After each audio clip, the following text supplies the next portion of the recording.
Hey, it's Conrad Thompson, and you're listening to Grilling JR with the voice of professional wrestling.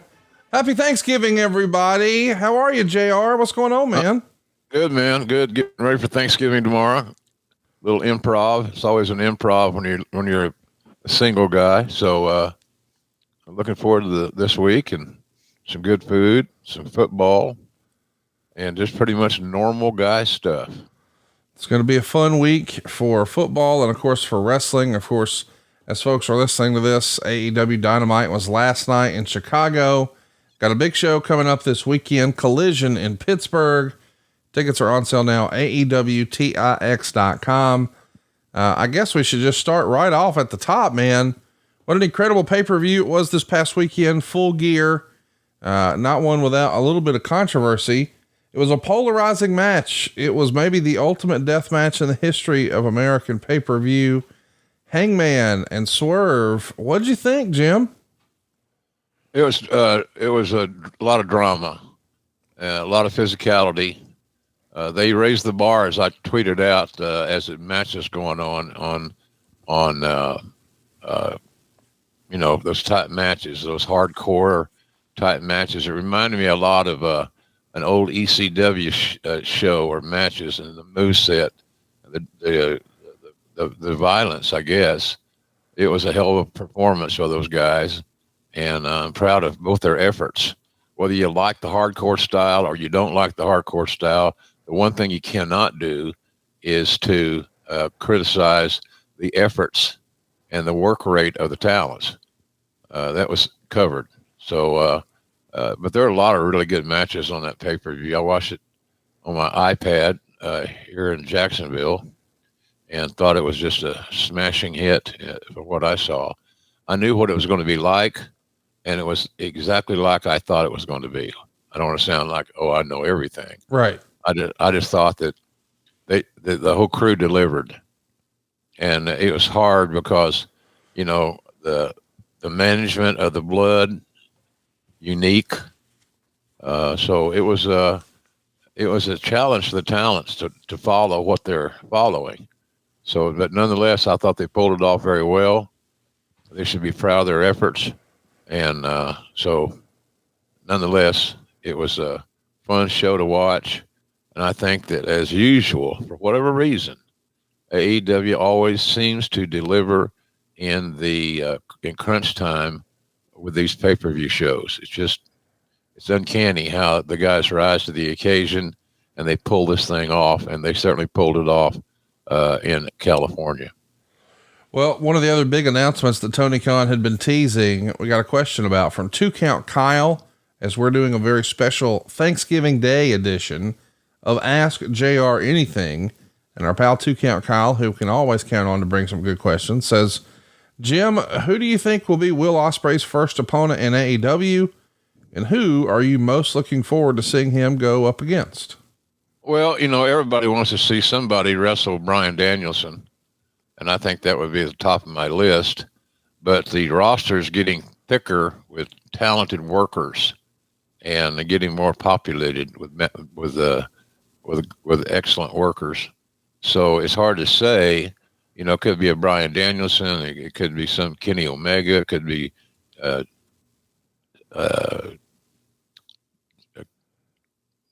Jeff. I'll think of it here in a second. But nonetheless, there's a lot of talents. That's why I'm kind of not confused, but I'm muddled here. But I think that there's a lot of guys. Jericho, I was trying to say. There's just so many candidates to work with Ospreay, and not just everybody can work with him because of his uniqueness. But there's a lot of matches I would like to book if I was doing that, and give it a roll and see what's happening. So it's going to be fun going forward, no doubt, because there's just a lot of guys are lining up to work with Ospreay because he's so good and so different. So it'll be a nice attraction when he starts, and I'm hoping to be able to call some of those matches. Bryant has a great question about video games. He wants to know, when adding your voice to video games, how much ad-libbing were you allowed? Did they normally hand you a script of what they wanted, or could you bring in your own things to say? Well, they gave me a script as a guideline. Even in WWE did the same thing, but they gave us when Lawler and I were doing them, they gave us the opportunity and the chance to do more ad-libbing, as long as we stay within the theory of the storylines. We could be ourselves a little bit more. So you get a little freedom, and that's good, because that doesn't make you feel like you're tied down to something. You still tell the same story, you still travel the same road. It's just the fact that you got to be that puts everybody on the same page. I probably, in all honesty, looked at my notes a little bit more than Lawler, because he's a freewheeler, and but we still successfully did some amazing video games with still some lofty numbers to our credit. Mark Jackson has a great question about Jerry. He wants to know, when did you first get to work behind the mic with Jerry, and how long was it before you realized you had the signature chemistry that defined the Attitude Era? Did you guys know you had chemistry right away? We kind of felt something was different. Yeah. Wasn't something we were expecting, because I worked with Lawler the first time in MidSouth Wrestling.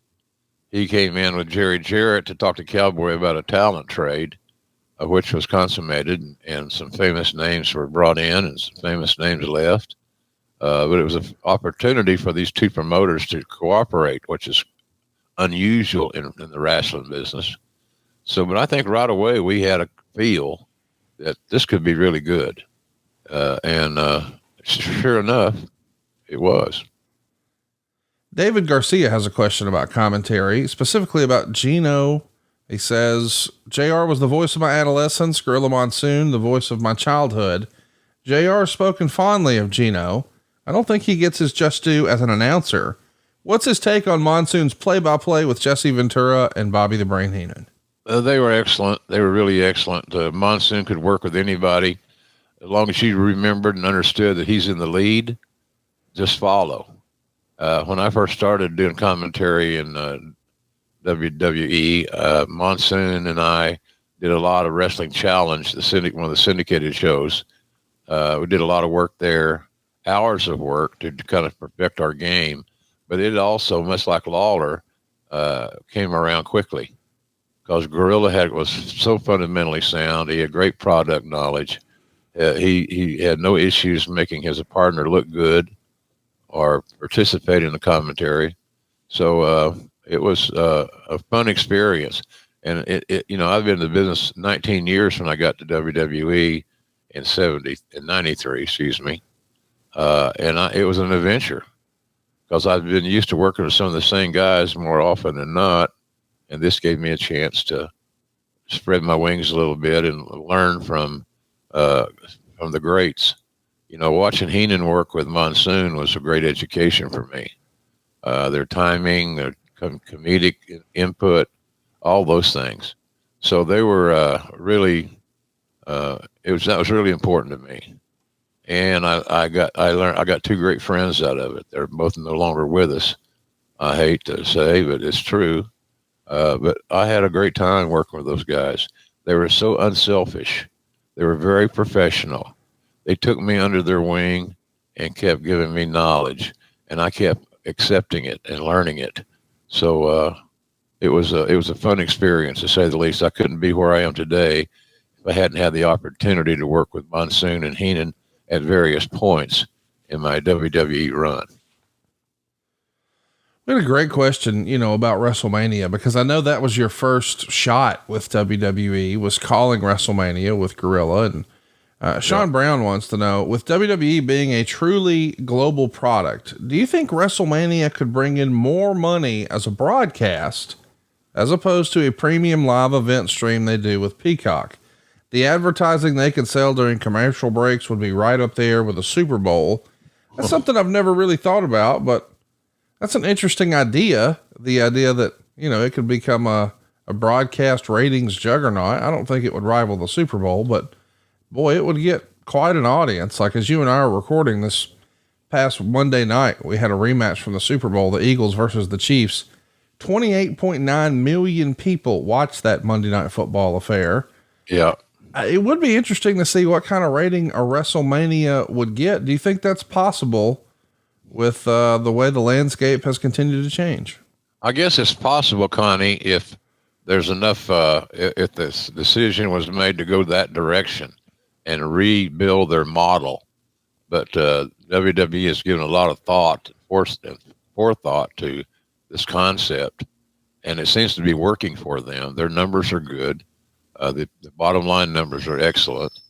So it seems like they have a formula right now that works, and I don't look for them to change that anytime soon. Great follow-up question, sort of in that same vein of WrestleMania. Sandy wants to know, are there any wrestlers who have retired that you wish you would have been able to call their last match? Like Austin at WrestleMania 38 or Undertaker at WrestleMania 36. And conversely, are there any active wrestlers you'd like to call their last match? Oh, there's a lot of them.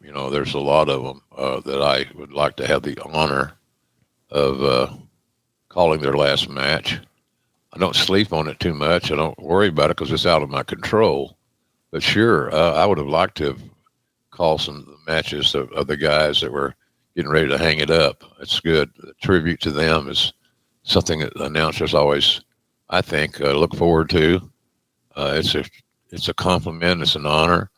And, I've had a lot of the talents come to go to Vince and say, we want JR to call our match. And I look at that as something very, very special. So, you like to think that some of those guys I signed would be a short list of how I feel about them personally, and to be able to call their last match. Do you ever really know when it's somebody's last match? That's one thing about it. If it was all conclusive and you knew that somebody was going to be, having their last go round, sure, it's interesting. And, but that just doesn't seem to be the fit right now, but I'd love to do that. And, but it's just not in the cards because I'm working for AEW and happily so. I'll get me a new list when the AEW guys start getting a little bit older and some of them start thinking about hanging it up. That's probably when I'll focus on that question a little bit more. Well, I'll tell you, it sure would be special to think about you and Tony Schiavone perhaps calling Sting's last match. We know that is on the horizon, and to think about that first Clash of the Champions, you and Tony doing that together would have been pretty awesome. Actually, speaking of Tony, Martin has a question that says, isn't it cool that you and Tony Schiavone are still working at a high level after all these years? I love you guys' work. Well, I like to think it's because we're pretty decent at what we do. Yep. And we're still actively involved in, our own announcing creative. We're allowed to work freely. And that's a great thing as a broadcaster because you're out there on an island. And so you never know what the future's going to hold. Hell, who knew I was going to be doing AEW a few years ago? When I left WWE the last time, it seemed like that. Well, that was a fun run. And then all of a sudden, here we are again in the thick of it. And, which I do enjoy doing. It's a different path. It's a different routing. It's a different sound and it's a different talent base. So, I'm happy with what I've been doing. I want to get healthy, obviously, and bring it full circle. Well, I'll tell you what, right now, especially on days like today, I'm reminded that there's so much to be thankful for: family, friends, food, and NFL football all week long. DraftKings Sportsbook is keeping your Thanksgiving week full of action. New customers can bet just $5 on the NFL action to score 150 instantly in bonus bets. No matter your appetite, there's something for you. Money lines, parlays, props, live bets, and so much more. You name it, they've got it. And I am absolutely pumped about this. Of course, We know there's going to be 3 football games today for the NFL, but man, we've got a whole host of fantastic games this weekend. So download the DraftKings Sportsbook app now and use the code Jim Ross. New customers can bet $5 on the NFL Thanksgiving action to score 150 instantly in bonus bets, only on DraftKings Sportsbook, an official sports betting partner of the NFL with the code Jim Ross. The crown is yours. Gambling problem? Call 1-800-GAMBLER. In New York, call 877-8-HOPE-NY or text HOPE-NY. In West Virginia, visit www.1800gambler.net. Please play responsibly. In Connecticut, help is available for gambling problems by calling 888-789-7777 or visiting ccpg.org. I'll get it right here. On behalf of Boot Hill Casino and Resort, must be 21 or older in most eligible states, but ages vary by jurisdiction. See DraftKings.com/sportsbook for details and state-specific responsible gambling resources.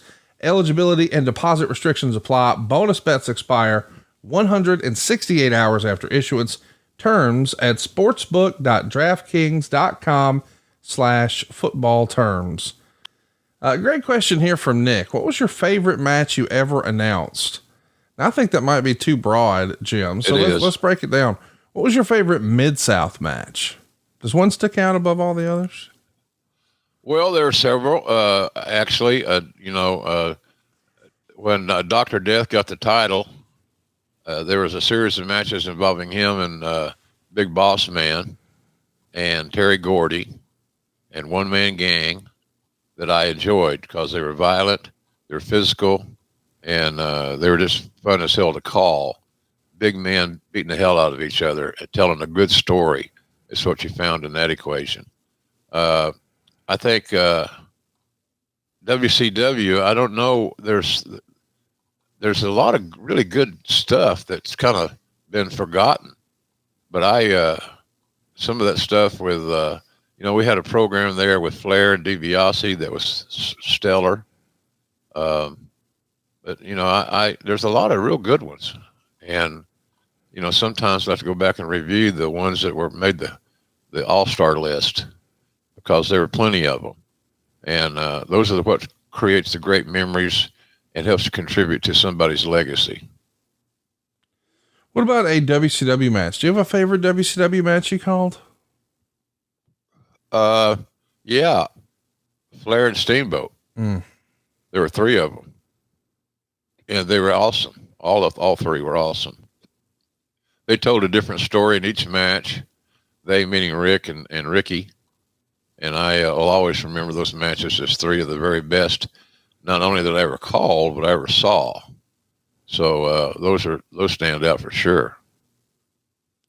Ari has a great question. Great friend of the show, always bringing the good questions. The oil bust in the Mid-South is cited as the reason that the Cowboy had to sell the UWF, one of the last territories that drew money. Do you think the territories fighting the WWF invasion was futile? Well, in hindsight, it was. In hindsight, it was certainly. We didn't think so at the very moment. We thought we could air it out and last it out, but we were wrong. We kept still trying to put out good matches and good shows, and our TV ratings are still amazing, but we just didn't have the working capital financially to make it work. And there's just no disposable income. We were getting double-digit ratings in these markets that we were in, but we didn't have the money to perpetuate it, and that was because of the huge amount of unemployment in our territory. It's just the business model changed drastically, and every tick that went downward was another day of challenge. So that's when I sought out the Crockett's and ended up selling the company to Jimmy and family. So, but that was the deal. We had the same talents. We had good talents. It's just crazy. So, yeah, the economy and the oil boom, the oil bust, where everything was so dependent upon the oil business and petroleum issues that, it took the bat out of our hands. Interesting question here from Thomas. He says, Jim, if the good Lord said, you're not done yet, but I'm going to pause everything and you'll be the sole booker of any promotion, past or present, which one would you choose? Let me add a little wrinkle to that though, Jim. Let's say it's a place you didn't work. So we won't pick WCW. We won't pick the WWF. We won't pick AEW. We might not even pick MidSouth, but of the old territory days, and I guess we could throw in, New Japan or TNA or whatever. Is there one promotion that you always sort of thought, man, it would have been cool to work there? And yeah, Florida. Okay. Learning under Eddie Graham would have been a treat and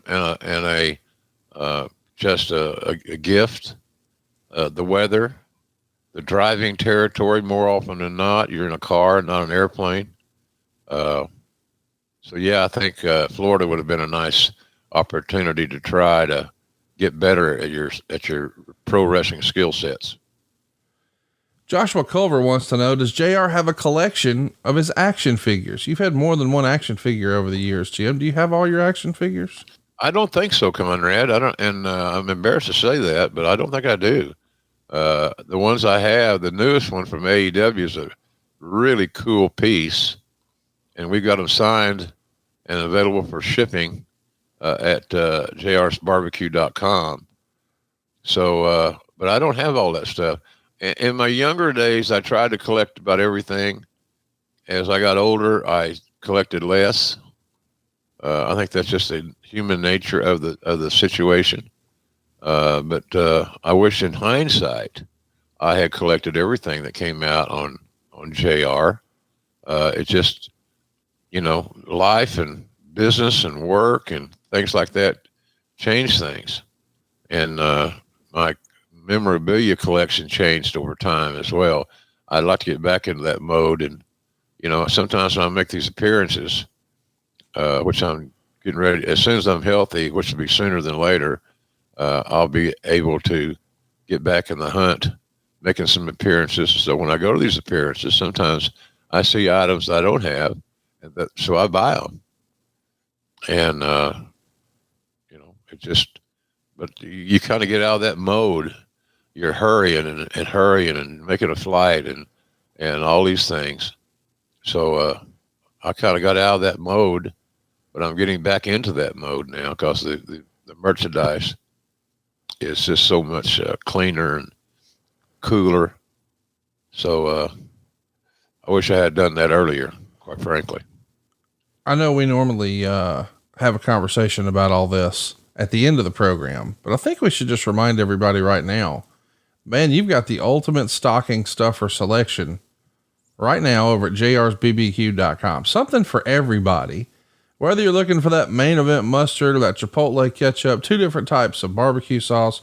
We got Red Ass JR's hot sauce, and who could forget my favorite, the all-purpose seasoning.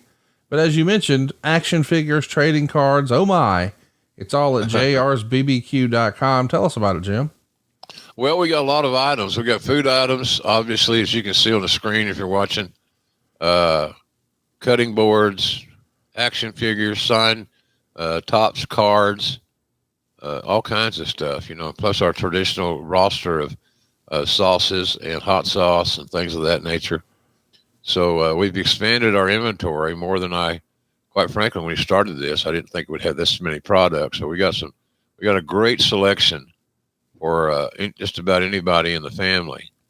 And whether you're looking for something that tastes good, food is a great item to gift. So, check that out as an idea. But you're right, stocking stuffers is right down our alley. And if you got a wrestling fan in your family and you want to get them something that's a personal gift, all these products you see on the screen make good selections. So but I had last night, because my blood sugar has gone crazy, and I'm trying to get it under control. It's not under control right now. My blood sugar is around 400. Oh, and that's dangerous. That's diabetic seizure time. And that's why I'm doing so much medical work. It seems like every day I got some appointment with some specialist. And so I'm working hard on that. I started doing insulin injections on Monday. So that's supposed to help it. And giving yourself a shot every night is unique, different. But boy, thank God the medicines have improved. And the nature of getting that insulin in your system is really vital. And I didn't think I'd get to that point where I'd have to take shots every day, but that's where I am. And I'm happy to do it because it's going to save my life. Well, damnation, we're pulling for you, Jim. Hope that that gets under control. My goodness. It will. It got to. That's my thought. Let's talk about some old wrestling here. Let's try to have a little fun. Sean Collis wants to know, any truth you were looking to sign Gary Albright from the UWFI? His Takata feud was awesome. We haven't spent a lot of time talking about Gary on the program over the years. Big rough guy, big tough guy. Certainly a guy that deserved recognition. I think Gary wrestled as an amateur at Nebraska. So he had a good background, big rugged dude, durable, it seemed like. So yeah, we had an interest in him, but what you would have there is a situation where guys could make a good living working part-time. That sounds familiar with AEW to me, which is a talent's dream, because if you choose to, you get to establish a home life. And so a lot of those guys did that, and they were hard to recruit because they were already on the road. They were already established. They could heal up off their tours because their style of wrestling was so different and so physical that you needed some healing time. And that was why it was so hard to get Doc and Gordy and Hansen and Rody and some of those dudes who had those huge Japanese deals working part-time. So, but yeah, Gary Albright was always on my short list of guys I wanted to recruit. Big bull. He's a big bull. A lot like Vader, just big, rugged, and seemed to be durable based on his schedule there. Great question about the current AEW roster here. Dan the Don wants to know, who is an AEW wrestler that's got it that nobody is talking about? Man, I don't know. Everybody's talking about somebody, it seems like, Connie. Yeah. I don't know. I don't know who that would be. There's a lot of them that I take for granted because I see them so often. But in reality, there's several guys. That's a great thing about the AEW roster, all shapes and sizes and age groups, age and demographics. Sitting in a pretty good spot right now, it seems to me like, is the Tony Khan's roster. So, we'll see who evolves, who develops, who continues to develop. That may be more important, who continues to develop. And we got a lot of candidates for that role. Darren Staley has a great question that I know is going to help us sell some hot sauce too. Let's talk about giving you the red ass here. What misinformed narrative or thoughtless hot take gives JR the old red ass the most? Oh, heck, I don't know. There's always some rumor going out there, and then the more you hear it, the more you believe it to be true, which isn't true. But that's just the nature of the internet beast. Everybody's got a story to tell. Everybody's got a case they want to plead. So it's hard to pick out one because they're crazy. They're all over the place. So I think it's just hey, look, you hear it in the NFL, you hear it everywhere. Who's going to be the quarterback of the Jets? Who's going to be this? Who's going to do that? And that's what you have. And that's just the nature of the beast in this internet world. And it's going to do nothing but increase, in my opinion, over time, because that's just, again, the nature of the beast, no matter what your occupation, or what your vocation is, you can expect to find some dirt on these searches. But you know you got them, so you just deal with it. Don't take it too seriously. Interesting question about multitasking from Matt. How difficult is it when during a match, Gorilla may want you guys to promote the main event while the match is going on, when you're trying to not completely bury or disregard the match that's happening in the ring at the time? Like WWE had you guys do this all the time. You'd be talking about so-and-so was trending here, and we've got this new promotion coming up, and here's our main event storyline, and the big pay-per-view's coming up. Meanwhile, the guys in the ring are working their ass off, and we're just not paying very much attention to that. Yeah, that's a problem for me. You got to pick your spots. Yes. Hammer locks, overhand wrist locks, stationary movement, all those things fit into your answer to your question there. So I don't know. You got to pay attention to the product. It's like saying the ball is on the 25-yard line and people are driving for a touchdown, and you're talking about what's going to be happening at halftime. It's not good. It takes your mind off the game, mind off the prize. I never liked that. I think we should have been more selective, and when we promote a match or still to come tonight or next week or whatever, we needed to be more selective. And then when you hear somebody in your headset say promote the match, they didn't want you to wait. This one's right then, right now. So, you do what you're told, but you also try to use a little bit of common sense and not take somebody completely out of the mood in the mode of listening to a wrestling match. Interesting question here from Stuart Brody. And this is about one of the most famous matches in history. I think it's Cody's favorite match of all time. He wants to know, in the Rock Hogan match at WrestleMania 18, did you pre-plan the line, he beat Andre the Giant with that move after the leg drop, or did it just come to you in the moment? It was an unforgettable moment made legendary with your call. Well, thank you. No, I didn't forecast that line. It just happened. It worked. It's memorable. We're talking about it today, all these years later. Yeah. So, you gotta just roll with it. It was one of those lines that popped in my head. Seemed like it fit. It seemed like it fit the moment, which is the most important thing. I didn't weasel it in.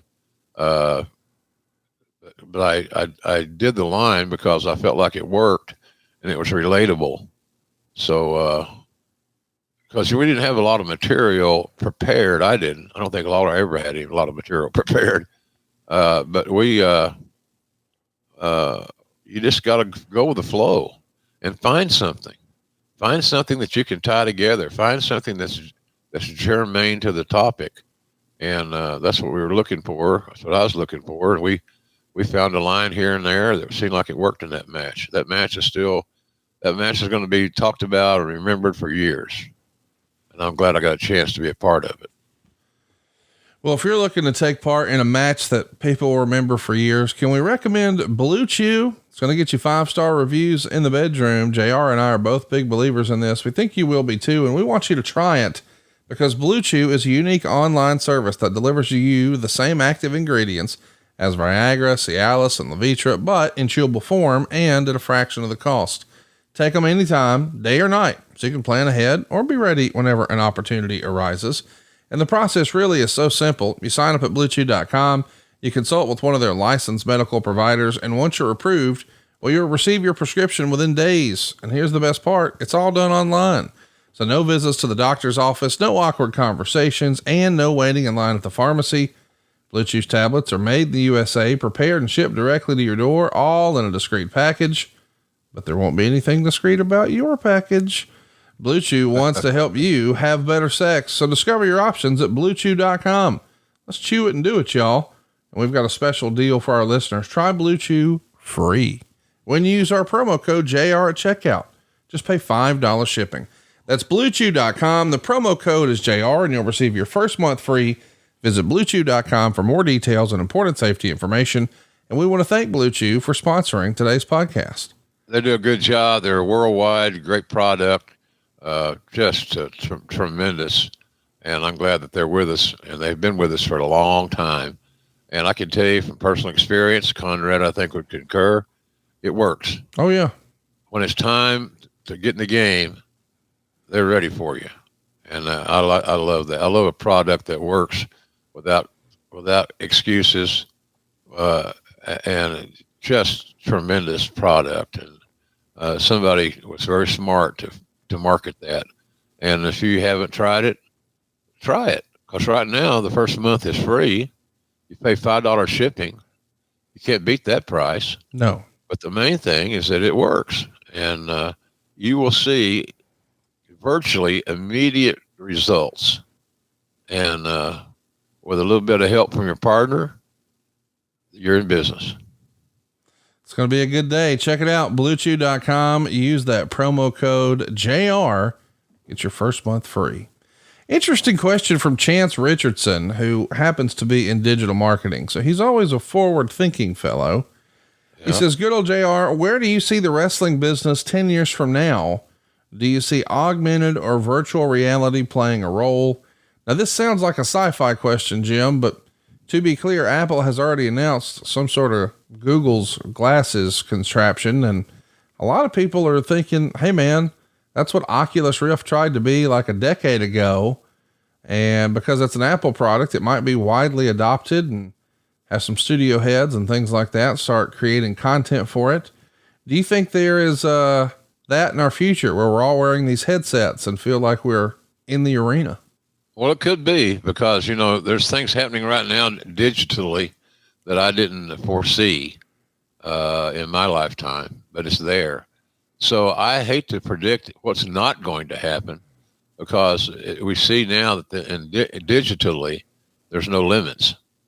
So who knows how it's going to change, but I do believe change is en route. So we'll see how that works out, but I can't see things staying status quo. I see things getting better and improving.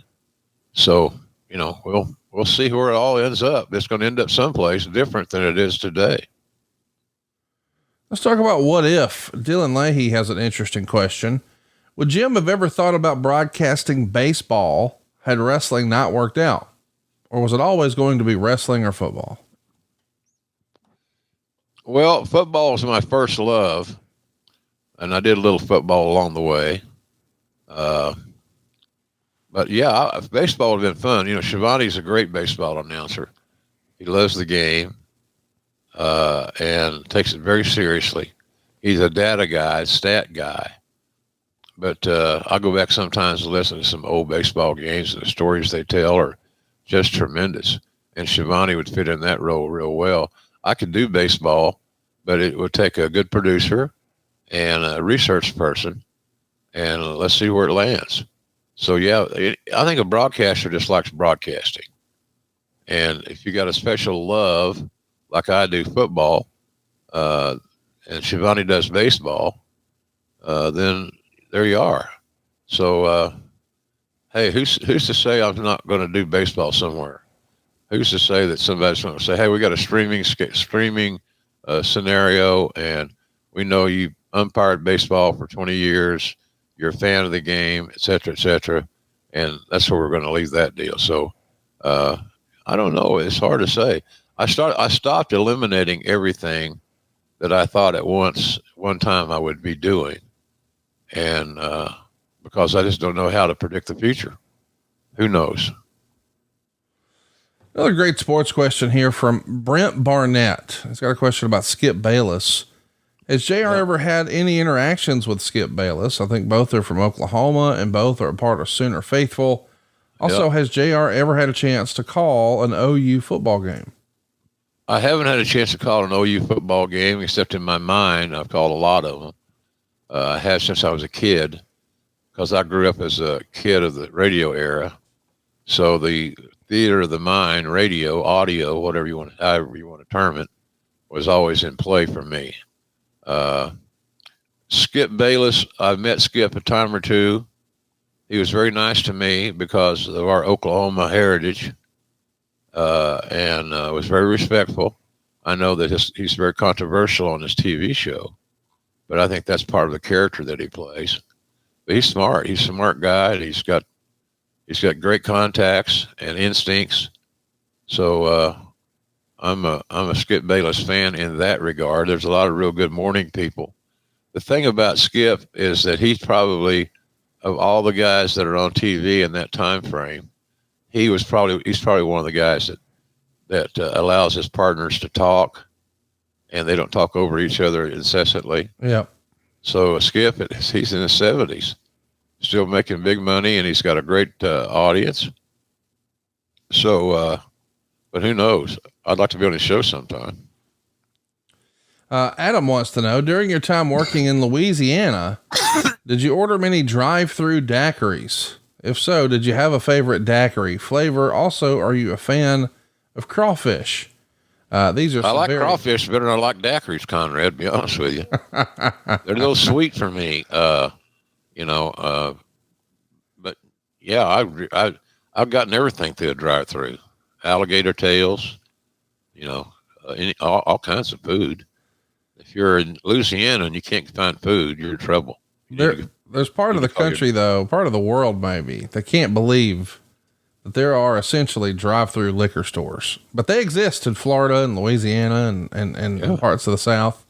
Right. And I think, as best I can recall, I think the rule is they just put a little piece of tape over the straw hole because they're encouraging you to wait until you get home. And you don't reckon anybody's ever pulled that tape back and just put the straw right in, do you? I reckon they have. Dang it. That's not the original plan, Right. Francis Reyes wants to know, do you have a favorite clothing item besides the trusty old hat that brings up good memories? Maybe something Jan got you or something you've had a long time ago?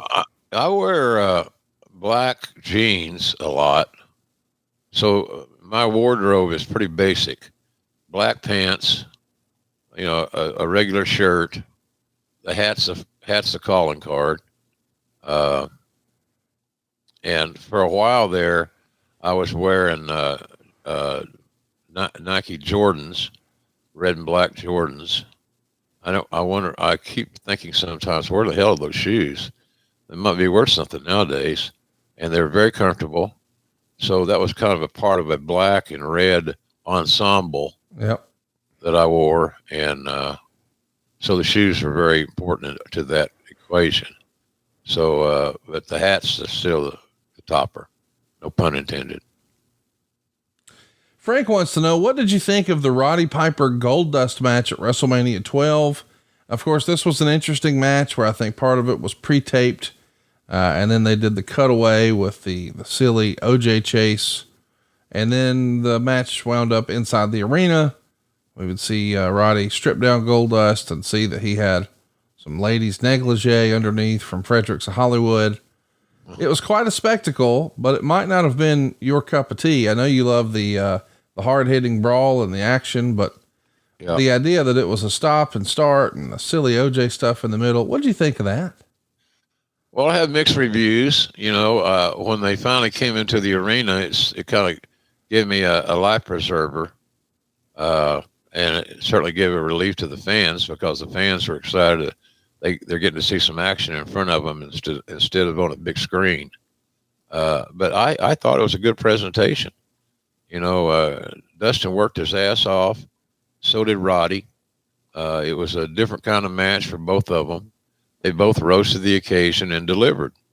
And I remember after that match was over, Roddy came up to me and said, what'd you think, champ? Everybody's champ. What'd you think, champ? I said, I thought it was great. I enjoyed the hell out of it. And he said, what are you guys going to do with that Bronco? And I said, hell, I don't have a clue. Why? What's on your mind?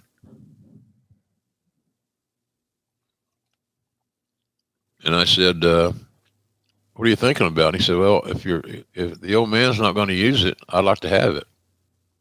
I said, let me see what I can do about that. So soon thereafter, I go to Vince backstage during the show's ongoing, and he acquiesced. He said, give him the car. So I go to Roddy and I say, we'll shift the car up to you. Oh, no, I don't want that to happen. I want to drive it. So the car, the Bronco that Roddy was in was the same Bronco that we gave Roddy as a additional thank you, in addition to his payday. So I guess that Bronco is still floating around someplace, but Vince was very nice to, it's a Hall of Fame like matter. It's a Hall of Fame like gimmick. And Vince is happy to give that to Roddy. And Roddy was so pleased that he got a new car out of it that he drove from California back up to Oregon. Man, that's so interesting to me. You were doing the payoffs in that era. That wouldn't have affected Roddy's pay? No. Wow. That wouldn't have been fair. That would have been somebody looking to pinch pennies, Conrad. It's not. It didn't work. Vince did a lot of that. I mean, Shane Douglas has been on record as saying they wanted him to go get a new shirt for a promo. So they sent a guy out to get a shirt. It was like a polo button up, nothing super fancy, but a nice shirt. And then when he got his stub, it was deducted from the paycheck. Wow. So I wouldn't wear that. So the idea that we're dinging guys for a polo, but gifting other guys a vehicle is, well, I guess it's Roddy Piper. And it's Vince. Yes. Vince is a little eccentric. Hello. Yeah. Roddy, a little eccentric. Hello. They both were made happy. Yep. So I feel like I did my job. Oh, no doubt. Two of the key guys in that whole equation found themselves with some more gimmicks, some more gifts, so to speak. And I was glad that I could. All I did was facilitate it. Right. I'm just the guy that went to Vince and said, hey, Roddy's interested in the Bronco. Do you want to sell it to him? And I knew when I said to him meaning Vince, pronoun boy, that he would, Roddy would want he wanted it as a gift. Yeah. As a thank you, as an acknowledgement for his contributions. And they did beat the shit out of each other. And we also knew that Roddy's tenure was somewhat limited at his age and health status and so forth and so on.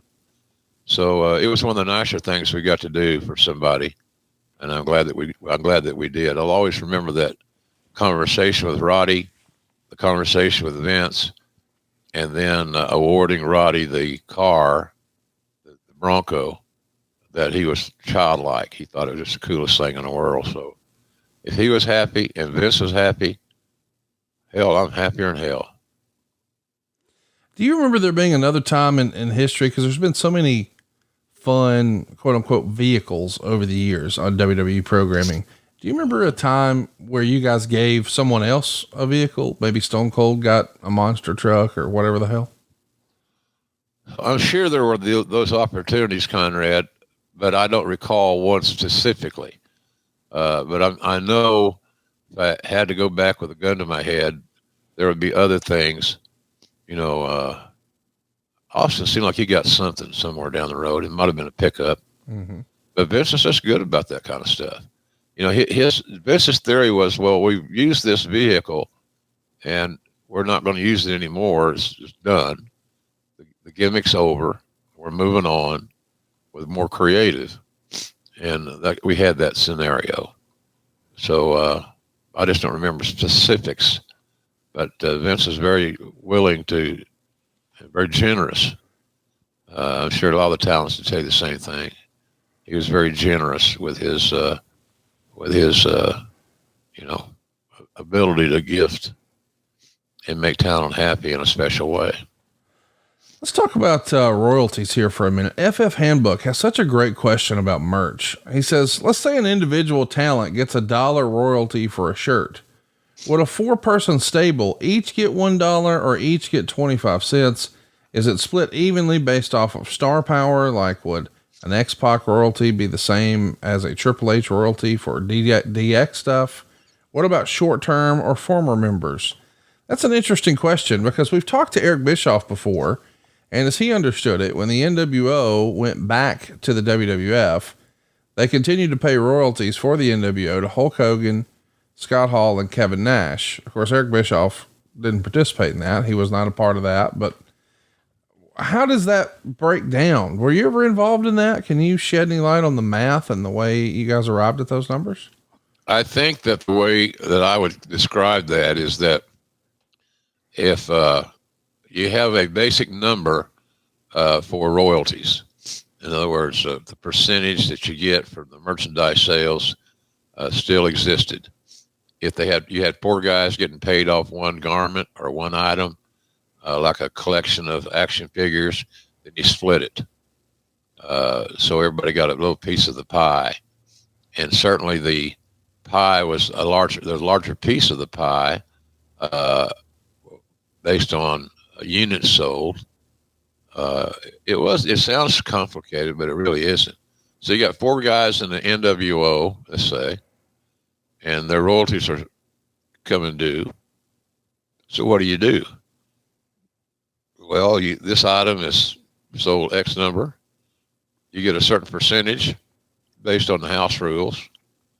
And so now you got another number. And so that number then is divided by how many people are on the creative. So X-Pac's a good illustration.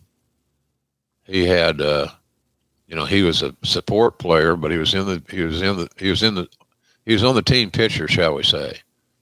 And that's how that worked. He paid everybody that was involved, and it worked out pretty good. Nobody's going to be completely happy with the royalties. They're happy when they sign their contract, and then they're not so happy when they get their royalty check, because everybody always underestimates how much the royalty check's going to be. So, and the way you make your big money is that you're the only person, like a Stone Cold action figure. So it's just simple math, really. And I didn't really have too many guys complaining about it. A lot of them, like I said, the most common feeling, Connie, was guys thought that they should be paid more because they didn't do any math before the release of their money for the royalty. It didn't change. It wasn't a brother-in-law deal. It was shared equally if it needed to be. And but by and large, it was just new money for the talents. WWE had the most refined royalty system in all of pro wrestling for forever. And that's kind of how we settled that thing. It really wasn't a settlement. It was common sense and how that thing worked out.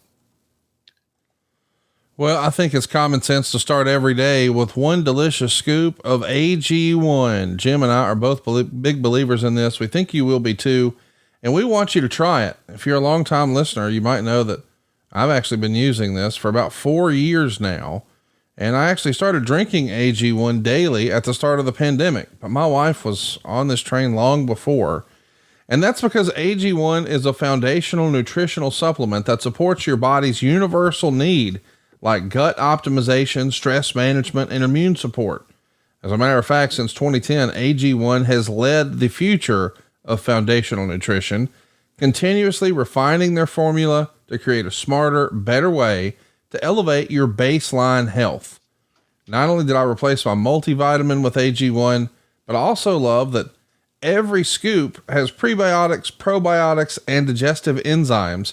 It's also got B vitamins to support your energy support and your adaptogens. And how about a little vitamin C and zinc to support your immune health? It's got something for everybody. And I recommend AG1 to all my family and friends because, man, you just can't beat starting your day and setting it up for success to support the things that really matter, like energy and focus and just the gut optimization. I'm a big fan of the mental clarity that it brings for my life. My wife uses it on her way to the gym. Everybody in my family at this point is using it, and they always tell me they feel more energy and they feel like they can go longer throughout the day. And maybe their stress levels even feel more manageable. That's been our experience. I would love to hear your experience. AG1 is the supplement I trust to provide the support my body needs daily. And that's what we've been doing for so long here. And the reason they've been partnering here with us here on Grilling JR. If you want to take ownership over your health, man, it starts with AG1. Try AG1 and get a free 1-year supply of vitamin D and 5 free AG1 travel packs with your first purchase. Go right now to drinkag1.com/JR.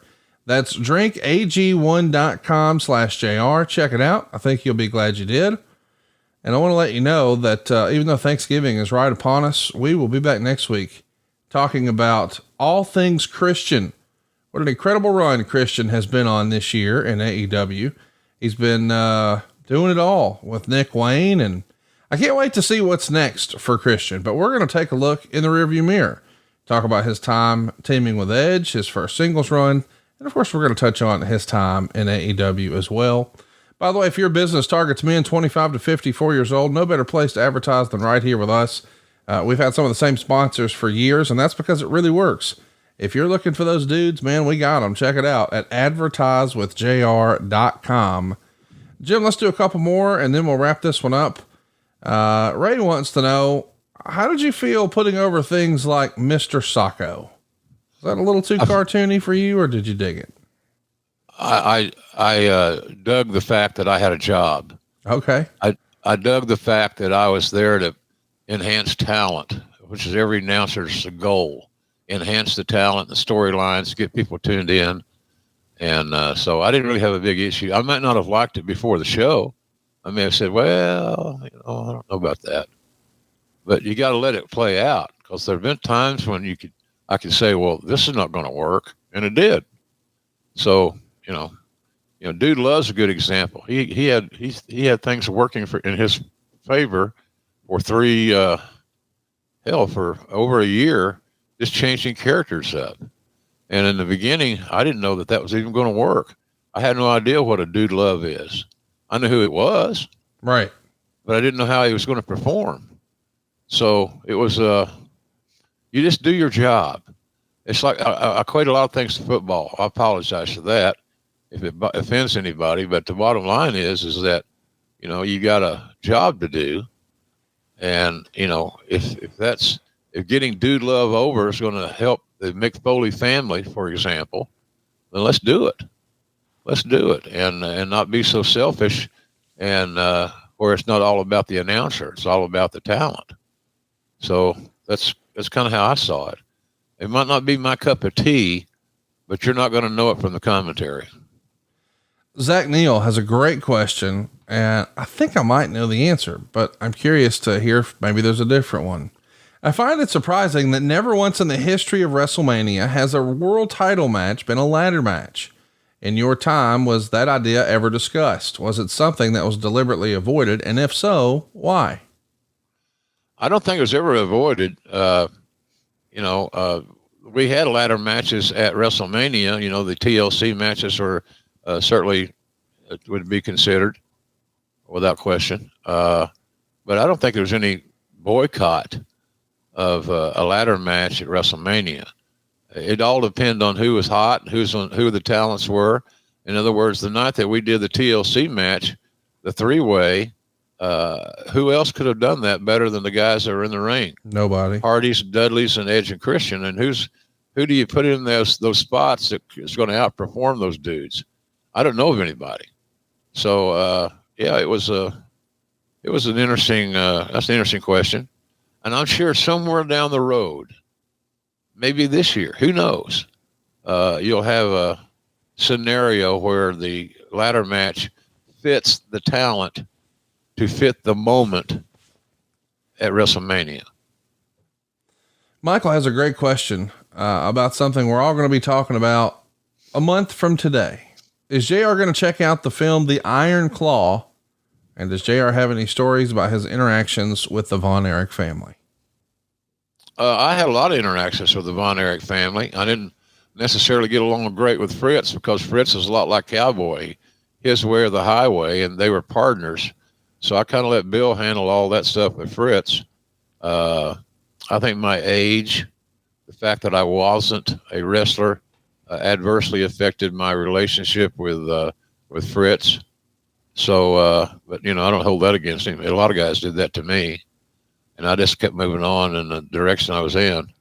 So no, I had the Von Erich kids were so talented sort of say offensively, but they were offensive. But I just didn't. I had some issues with them. The drug and alcohol use was harmful, unsteady, but it was that way. And I know Cowboy was used in the Von Erichs immensely because the Von Erich television in Dallas came into Oklahoma on cable. So they had a built-in platform to do the Von Erichs. And it seemed like it worked out pretty good. We used the Von Erich boys a lot until we couldn't depend on them for the reliability. They were good kids. They weren't malicious. They just couldn't handle their booze and their pills. Larry wants to know, as you're close to a third book, do you think we'll ever see a Vince McMahon autobiography? I don't think so. What do you think?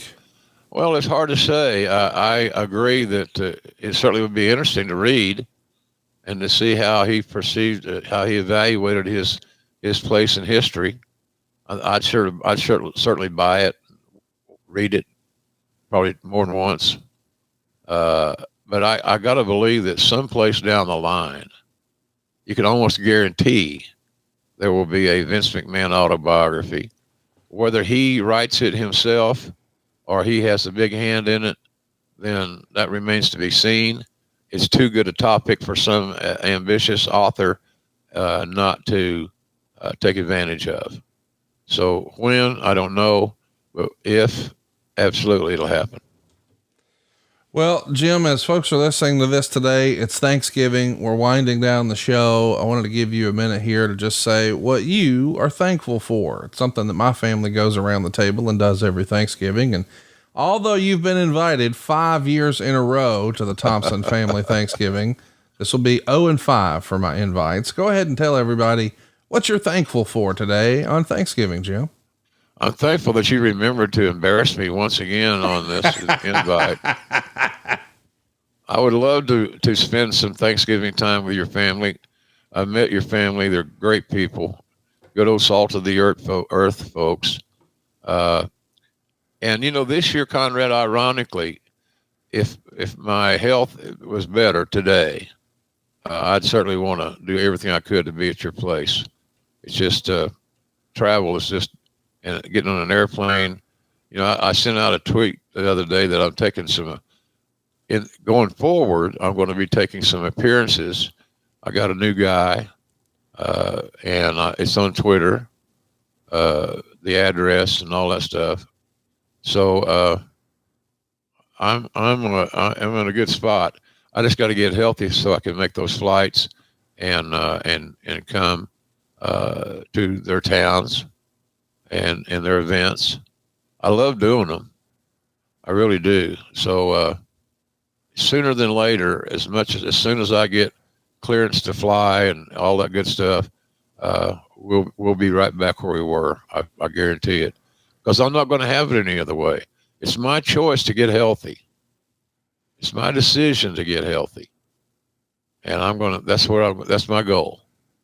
Get healthy. Blood sugar issues are aside. Still got this radiation wound on my ankle, left ankle. It's just it seemed like every day. Today I've got a Zoom call with my cardiologist, and so I'm doing all I can to stay on top of it, and I believe that I'm getting better, and doctors believe I'm getting better. So we'll see. I have a lot to be thankful for. I'm alive, and I want to stay alive for several more years and enjoy the fruits of my labor. I enjoy going out to these signings and meeting fans. It's a great honor to be in front of them, and I'm going to be doing some more of those sooner than later, Connie. It's just, I look at it as a tremendous opportunity and a cool deal. So let's see how quick we can get there. Well, we're thankful that we had the time with you today, Jim, and we're thankful to all of you for tuning in and checking us out here on Grilling JR. Next week, we're talking all things Christian. Hope you guys enjoy the football and the turkey and the family this week. We'll be back next week right here on Grilling JR with the voice of wrestling, Mr. Jim Ross. Count your blessings, everybody, and say grace in any form that you choose. But never take for granted your luxuries and the good things that are happening in your life. And if you're healthy, that's a great gift. It's a great gift. So I appreciate Conrad and Bull Ramus and his whole crew. They helped me through this deal. We had a rough start this morning on the computer. I wish that I'd be thankful if I had more knowledge. God dang, it's frustrating sometimes. But in any event, you guys make it happen. And we appreciate that very much, very much. Well, we appreciate you, Jim, and we'll see you guys next week right here on Grilling JR. Happy Turkey Day. Hey, it's Conrad Thompson here to tell you a little more about what AdFreeShows.com is all about. Get early, ad-free access to more than a dozen of your favorite wrestling podcasts every single week, starting at just $9. That's less than 20 cents an episode each month. And yes, you can listen to them all directly through Apple Podcasts or your regular podcast apps. How easy is that? Ad-Free Shows also has thousands of hours worth of bonus content and docuseries like Title Chase, Eric Fires Back, Conversations with Conrad, and The Insiders. Plus new series like The Book with David Crockett, Monday Mailbags with Mike Chioda and Nick Patrick, and a whole lot more. And you want to talk about early? You can't get any earlier than listening to the shows live. You can be a part of the live studio audience as we record the podcast. Plus ride shotgun alongside your favorite childhood heroes for live watch-alongs, Q&As, and other interactive experiences every single month. Come on now, see for yourself what thousands of other wrestling fans from around the world have discovered, that AdFreeShows.com is the best value in wrestling. Check it out today, and hey, when you do, the first week is completely free. AdFreeShows.com.